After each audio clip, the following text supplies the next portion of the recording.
Electronic ಮೀಡಿಯಾವರು, print ಮೀಡಿಯಾವರು ಸುಮ್ಮನೆ ಇದ್ದರೆ ಈ ಲೀಡರ್ಶಿಪ್ದು ಸಮಸ್ಯೆನೇ ಕಡಿಮೆ ಆಗ್ಬಿಡುತ್ತೆ. ಸ್ಟೇಟ್ಮೆಂಟ್ ಕೊಡ್ತಾರಲ್ಲ ಸರ್, ಅಲ್ಲ ಮಾತಾಡ್ತಾರೆ, ನೀವೇನು ಮಾಡ್ತೀರಾ? ಅವ್ರು ಸಿಕ್ಕಿದ ತಕ್ಷಣ ಇದನ್ನು ಕೇಳ್ತೀರಾ, ಅವ್ರು ಏನೋ ಒಂದು ಹೇಳ್ಬಿಡ್ತಾರೆ. ನೀವೇನು ಮಾಡಿ, ರಾಜ್ಯದಲ್ಲಿ ಸುಭದ್ರ ಸರ್ಕಾರ ಇರಬೇಕು ಅಲ್ವಾ, ಆಡಳಿತ ಚೆನ್ನಾಗಿರಬೇಕು. ಅದಕ್ಕೆ ನೀವು ಮಾಧ್ಯಮದವರು ಯಾರನ್ನು ಈ ಪ್ರಶ್ನೆನೇ ಕೇಳೋಕೆ ಹೋಗ್ಬೇಡಿ. ನಮ್ಮನ್ನು ಈ ಪ್ರಶ್ನೆ ಕೇಳದೆ ಇದ್ರೆ ಬದಲಾವಣೆ ಆಗೋವರೆಗೂ ನಾವು ಸುಮ್ಮನೆ ಇರಬೇಕಾ?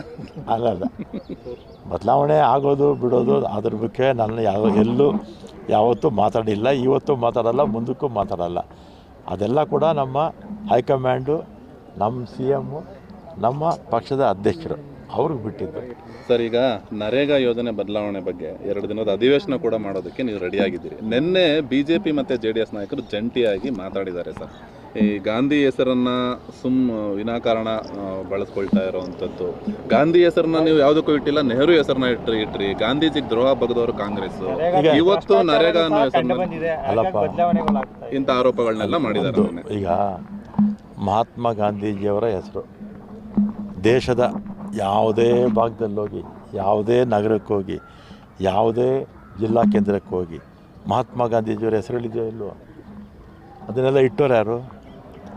ಆಗಿನ ಕಾಂಗ್ರೆಸ್ ಸರ್ಕಾರಗಳು, ಆಗಿನ ಜನ, ಮತ್ತು ಅಲ್ಲಿದ್ದ ಲೋಕಲ್ ಅಡ್ಮಿನಿಸ್ಟ್ರೇಷನ್ನು ಎಲ್ಲ ಕೂಡ ಇಟ್ಟಿದೆ ಅಷ್ಟೇ. ಮಹಾತ್ಮ ಗಾಂಧಿನ ಮರೆತವರು, ಮಹಾತ್ಮ ಗಾಂಧಿ ನಮ್ಮ ದೇಶಕ್ಕೆ ಬರೋಕ್ಕೆ ಮುಂಚೆ ಸ್ವಾತಂತ್ರ್ಯ ಹೋರಾಟ ಪ್ರಾರಂಭ ಆಗಿತ್ತು. ಆದರೆ ಯಾರು ಇಡೀ ದೇಶವನ್ನು, ನಾಯಕತ್ವವನ್ನು ಯಾರೂ ಕೊಡೋಕ್ಕಾಗಿರಲಿಲ್ಲ. ಅವರೆಲ್ಲ ಆಯಾ ಪ್ರಾಂತ್ಯಕ್ಕೆ ಸೀಮಿತ ಆಗಿದ್ದರು. ಆಮೇಲೆ ಮಹಾತ್ಮ ಗಾಂಧೀಜಿಯವರು ಬಂದ ಮೇಲೆ ಭಾಷೆ ಅಥವಾ ಆಗ 560 ರಾಜ್ಯಗಳಿತ್ತು, ಸಣ್ಣ ಪುಟ್ಟ ರಾಜ್ಯಗಳಿತ್ತು. ಎಲ್ಲರನ್ನ ಒಗ್ಗೂಡಿಸಿ ಎಲ್ಲ ಧರ್ಮ, ಎಲ್ಲ ಭಾಷೆಯವ್ರನ್ನ, ಎಲ್ಲ ಪ್ರಾಂತ್ಯದವ್ರನ್ನ ಒಗ್ಗೂಡಿಸಿದವರು ಅವರು. ಅವ್ರ ನಾಯಕತ್ವವನ್ನು ಎಲ್ಲರೂ ಕೂಡ ಒಪ್ಕೊಂಡ್ಮೇಲೆ ನಾವು ಸ್ವಾತಂತ್ರ್ಯ ಬಂದಿದ್ದು. ಆಮೇಲೆ ಸ್ವಾತಂತ್ರ್ಯ ಬಂದಮೇಲೆ 1 ವರ್ಷಕ್ಕೆ ಅವ್ರನ್ನ ಗುಂಡಿಟ್ಟು ಸಾಯಿಸಿದ್ರು. 1 ವರ್ಷದೊಳಗಡೆ ಯಾರಪ್ಪ ಸಾಯಿಸಿದ್ದು? RSS ವ್ಯಕ್ತಿ. ಅದ್ರ ಹಿಂದೆ ಯಾರ್ಯಾರಿದೆ ಅಂತ ನಿಮಗೂ ಕೂಡ ಚೆನ್ನಾಗಿ ಗೊತ್ತು, ಇಡೀ ದೇಶಕ್ಕೆ ಚೆನ್ನಾಗಿ ಗೊತ್ತು.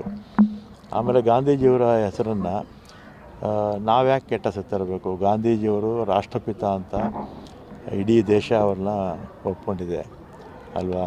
ಅಂಥವ್ರ ಹೆಸರನ್ನು ತೆಗೆದವರು ಗಾಂಧೀಜಿಯವರಿಗೆ ದ್ರೋಹ ಮಾಡಿದ್ದಾರೆ. ಮಹಾತ್ಮ ಗಾಂಧಿಯವರು ಮನ್ರೇಗಾ ಹೆಸರು ಈ ಹಿಂದೆ ಬೇರೆ ಬೇರೆ ಹೆಸರಲ್ಲಿತ್ತು. ಕೂಲಿಗಾಗಿ ಕಾಳು ಅಂತಲೂ ಇತ್ತು. ಆ ಯೋಜನೆಗಳನ್ನು ಮಾರ್ಪಾಡು ಮಾಡಲಾಗಿದೆ. ಹೆಸರನ್ನ ತಕ್ಷಣಕ್ಕೆ ಬದಲಾವಣೆ. ಏನು ಇವ್ರ ಆತ್ಮಮನೆ ಗಂಟೆನ ಹೋಗ್ಬಿಡೋದು? ಮಹಾತ್ಮ ಗಾಂಧಿ ಹೆಸರಿಟ್ಟಿದ್ರೆ ನಾನೊಂದು ಪ್ರಶ್ನೆ ಕೇಳ್ತೀನಿ. ಮಹಾತ್ಮ ಗಾಂಧಿಯವರ ಹೆಸರಿಟ್ಟಿದ್ರೆ ಇವ್ರ ಆತ್ಮಮನೆ ಗಂಟೆಯನ್ನು ಹೋಗ್ಬಿಡೋದು? ಇಲ್ಲಿವರೇನು ಇವ್ರ ಮನೆಯಿಂದ ತಾಂದಾಗ್ತಾರ ಅದಕ್ಕೆ ದುಡ್ಡು? ಅಲ್ಲ, ಭ್ರಷ್ಟಾಚಾರದ ವಾಸನೆ ಇದ್ದರೆ ತನಿಖೆ ಮಾಡಲಿ.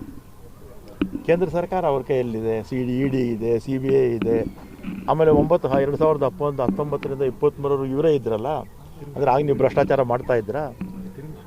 ಅಂದರೆ ಆ ಭ್ರಷ್ಟಾಚಾರನ ಅವ್ರು ಒಪ್ಕೊಂಡಂಗೆ ಆಯಿತು. 19ರಿಂದ 23ವರೆಗೂ ಭ್ರಷ್ಟಾಚಾರ ನಡೀತಿತ್ತು ಅಂತ ಅವರೇ ಒಪ್ಕೊಂಡಂಗೆ ಆಯಿತು BJP ಸರ್ಕಾರದಲ್ಲಿ. ಇವರಿಗೆ ನಾಚಿಕೆಗೆಟ್ಟ ಜನ ಇವರು. ಮಹಾತ್ಮ ಗಾಂಧಿ ಹೆಸರನ್ನು ತೆಗಿತಾರಲ್ಲ, ಇಂಥವ್ರಿಗೆ ನಾಚಿಕೆ ಆಗಬೇಕು. ಇವರಿಗೆ ರಾಜ್ಯ ರಾಜಕಾರಣಕ್ಕೆ ಮರಳುತ್ತಾರೆ ಅನ್ನೋದು